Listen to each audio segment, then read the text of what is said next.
After years of marriage, I was told it was my turn to care for my husband's elderly parents full-time. When I refused, his family screamed, "You took vows. This is your duty."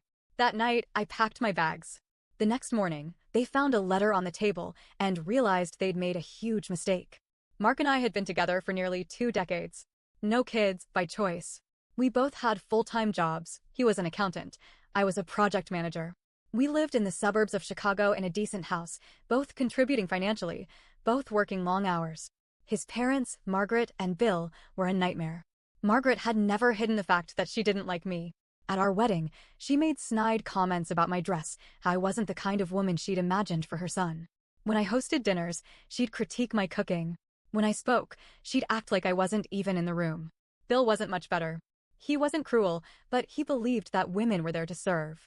He never lifted a finger, never said, "Thank you," never even made eye contact unless he needed something. Despite all this, I tried. I showed up for holidays. I played nice. I put up with their passive-aggressive nonsense because I loved Mark, and I thought that's what marriage meant. Then, a few months ago, Margaret had a stroke. It wasn't major, but it was enough to leave her weaker, struggling with basic tasks. Bill, already in his late 70s, wasn't capable of taking care of her. They needed help. And, apparently, I was elected for the job. One evening, Mark sat me down like he was about to break devastating news. "They can't live on their own anymore," he said. I nodded, expecting him to talk about hiring a nurse, looking into assisted living, maybe discussing options. Instead, he said, "You should move in with them." I actually laughed. "Move in? You mean visit them more?" "No, I mean live with them full-time. Take care of them." I stared at him, waiting for him to realize how insane that sounded. "You want me to quit my job and become their full-time caregiver? They need help, Claire. So hire help. They don't trust strangers." "Then you do it." He scoffed. "I work full-time." "So do I. That's different." "Oh, that's different." Because, of course, my career, something I worked my ass off for, was less important than his. My time, my energy, my life? Disposable. I told him no. He got quiet, then said we'd talk about it later. The next day, his entire family showed up at my house. His mother, his father, his sister, his aunt, and even his cousin who never bothered speaking to me before. They all crammed into my living room like an intervention. Margaret, pale and weak from the stroke, sat in the recliner looking at me like I owed her something. His sister, the spokesperson of the group, said, "You married into this family. This is your duty." I laughed. "My duty?" Margaret nodded. "I took care of my in-laws when they got old. Now it's your turn." "I work full-time," I said. "You can quit," Mark's aunt chimed in. "And live off what?" Mark finally spoke. "I'll take care of you, babe." Right. The same man who complained when I bought groceries that weren't on sale. The same man who panicked every time an unexpected bill came up. His father sighed. "Women today don't have the same values." His mother sniffled. "This is why marriages fall apart these days." Mark's sister crossed her arms. "You took vows, Claire. In sickness and in health. That was about my husband. Not his entire family." And then, the real reason came out. Mark's sister didn't want to do it. She had kids. A life. She wasn't going to let her life be ruined. But mine? Mine was fair game. I stood up. "I'm not doing this." Margaret gasped like I had just slapped her. Mark stood, voice hard. "Claire, this isn't optional." I felt something snap in me. I looked at my husband, this man I had loved for nearly 2 decades, and realized something awful. I didn't love him anymore. Because how could you love someone who saw you as a tool? I didn't yell. I didn't fight. I just packed. While Mark was sleeping, I took everything I cared about, my laptop, my personal documents, clothes, sentimental things. I left my wedding ring on the dresser. Then, I grabbed a pen and paper and wrote a letter. A letter that would change everything.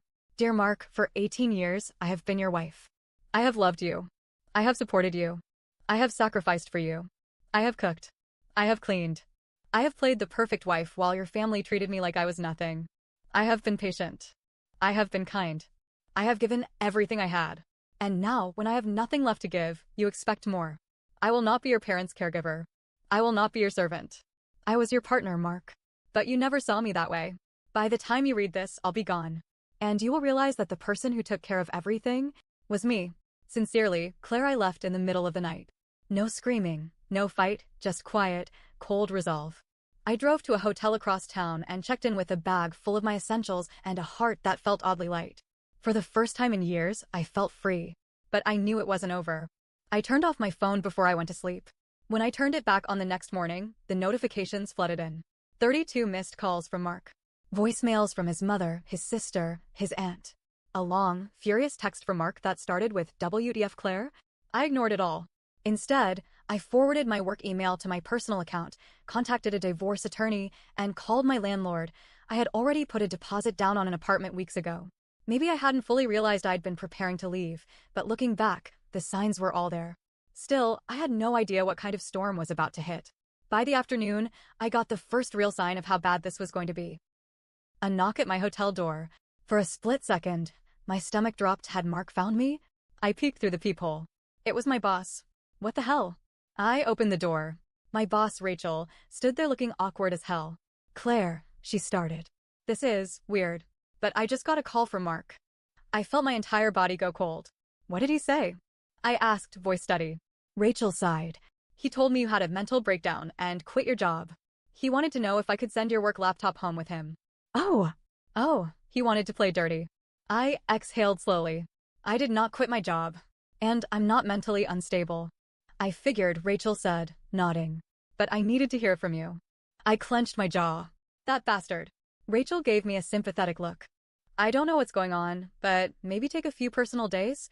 I'll block your access for now, just so he doesn't try anything. I nodded. Thank you. Rachel hesitated, then said, Claire, if you need help.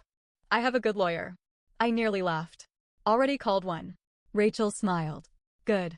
Because I think he's about to make your life hell. Rachel was right. By the end of the week, Mark and his entire family had gone on a full-blown smear campaign. On social media, they posted about how I was a cold-hearted woman who abandoned my husband's sick parents in their time of need. To my friends, he told them I was unstable, that I was having an affair, that I had lost my mind and ran away. To my job, he tried, again, to tell them I had quit. My lawyer, Sarah, was fantastic.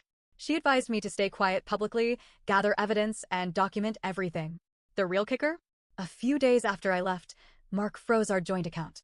Like I was some helpless housewife with no financial independence. Big mistake. I had my own accounts, my own savings. I had planned for this. But Mark? He didn't know that. So when I didn't come crawling back, he escalated. 1 week after I left, Mark found me. I had just left a meeting with Sarah when I saw him standing near my car in the parking lot. Arms crossed, face tight with anger. I considered turning around, walking back into the office. But no, I wasn't afraid of him. I walked straight to my car, keys in hand. You really think you can just walk away? Mark asked, voice low. I met his eyes. Yes. His jaw clenched. You're making a mistake. I shrugged. You made it first. His lips curled. You really think you can handle life without me? I laughed. Right in his face. You mean without the man who made me cook, clean, and tolerate his miserable family while he did nothing? Yeah. I think I'll be fine. His nostrils flared. You're going to regret this. That's when I saw it, panic. He was losing control. I smirked. I doubt it. Then, I got in my car and drove away. And Mark? He wasn't done yet. I should have known he wouldn't let it go. Mark wasn't the kind of man who handled losing well. For 18 years, he had been the one in control. He called the shots, made the decisions, and expected me to fall in line. But now, I wasn't falling in line. I was walking the hell away. And he hated it. A few days after our parking lot confrontation, I got an email from my bank. Alert, an attempt was made to access your personal savings account from an unrecognized device. My heart nearly stopped. I checked my account immediately.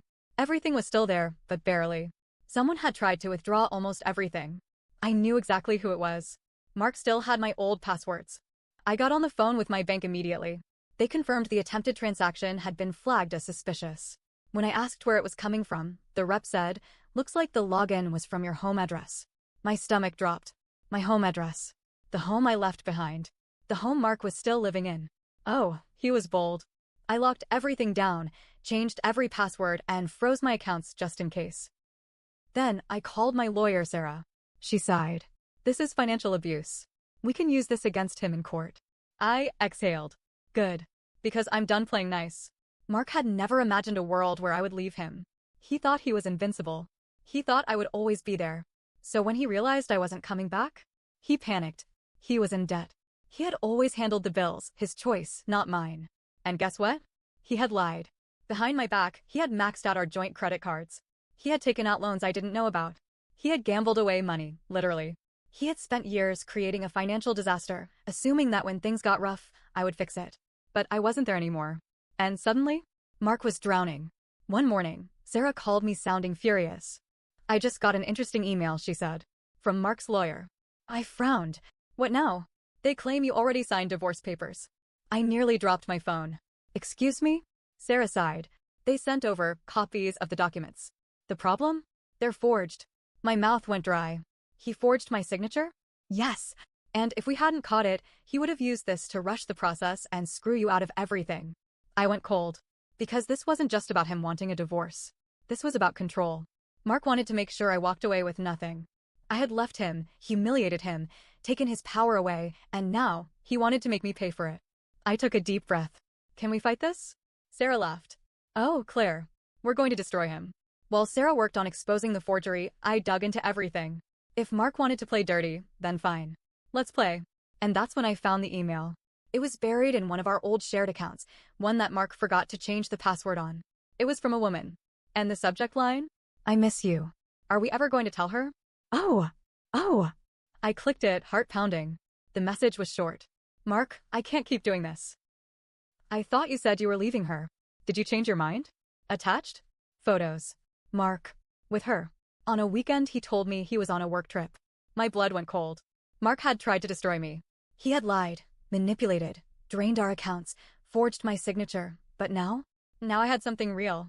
I wasn't the villain here. Mark was. And the best part? I hadn't even used my biggest weapon yet. Because while he was trying to ruin me, I had one last move that would end this game for good. I sat there staring at the email, my hands clenched into fists. All this time, Mark had been playing the victim.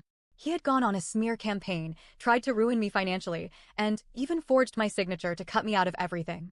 And all along, he had a mistress. I took a deep breath, willing myself to think. I had proof. Not just of his affair, but of fraud and financial abuse. And now, it was time to end this. Sarah, my lawyer, was ecstatic when I forwarded her the email. "This is perfect," she said. "We'll make sure this gets in front of the judge." But I wasn't done yet. Mark had spent weeks turning everyone against me. His family, our mutual friends, even my workplace. So I decided to return the favor. Every year, Mark's family threw a huge anniversary party for his parents. It was their biggest event. Over 50 people, family and friends, all gathered in one place. This year, Margaret was still weak from her stroke, so the party was held at Mark's house. The house I had left. And I decided I was going to show up. Uninvited. With evidence. Sarah advised against it. "Claire, we can win in court. I'm not just looking to win," I said. "I want them to see who he really is." I arrived right as dinner was being served. The second I walked in, the room fell silent. Mark's face drained of color. His mother, Margaret, clutched her pearls like I was the devil walking through the door. His sister, always the spokesperson, sneered. "Wow, look who finally showed up. Here to beg for forgiveness." I smiled. "No, I'm here to return something." I pulled out a stack of printed emails, the one from his mistress right on top. Then, I read it out loud. "Mark, I can't keep doing this. I thought you said you were leaving her. Did you change your mind?" Gasps rippled through the room. Mark lunged for me, but I stepped back, holding the papers up. "Sit down," I said, my voice sharp. And, for the first time in 18 years, Mark listened. His mother looked horrified. "Mark, what is she talking about?" I dropped the rest of the papers on the table. Bank statements. Loan records. His attempted forgery. "Your son," I said, turning to Margaret, "has been screwing another woman behind my back, draining our accounts, and forging my signature on fake divorce papers." The room exploded. Mark's aunt grabbed the papers and gasped. "These are real," Mark snapped. "Claire, you vindictive little," I laughed. "Oh, I'm vindictive? You tried to leave me with nothing." He pointed a shaking finger at me. "You left me. You abandoned your duty. You walked out on this family. That's when his own mother cut him off." "You did what?" Margaret hissed. Mark froze. His father, Bill, who had been silent this whole time, finally spoke. "You forged her signature?" His voice was deadly quiet. Mark swallowed hard. "Dad, listen." "No," Bill said. "You listen." He stood, his face red with anger. "You have humiliated this family. You let us believe Claire was some selfish woman, and all along it was you. You let her take the blame while you ran around like a damn child." Mark stammered, looking around for support. But he got none. Even his sister, his biggest defender, was staring at him in disgust. Wow, she muttered. I wasted my breath defending you. Margaret looked like she was about to be sick. You told me she was crazy, she whispered. Mark turned back to me, his face twisted with rage. You came here to ruin my life. I smiled coldly. No, Mark. You did that all on your own. Mark's family turned on him. His mother, his sister, even his father. His mistress dumped him. The moment she saw everything hit the fan, she ghosted him. The court sided with me. Sarah had everything proof of financial abuse, fraud, infidelity. Mark lost big time. I got the house. Since Mark had racked up so much debt, he couldn't afford to fight me for it.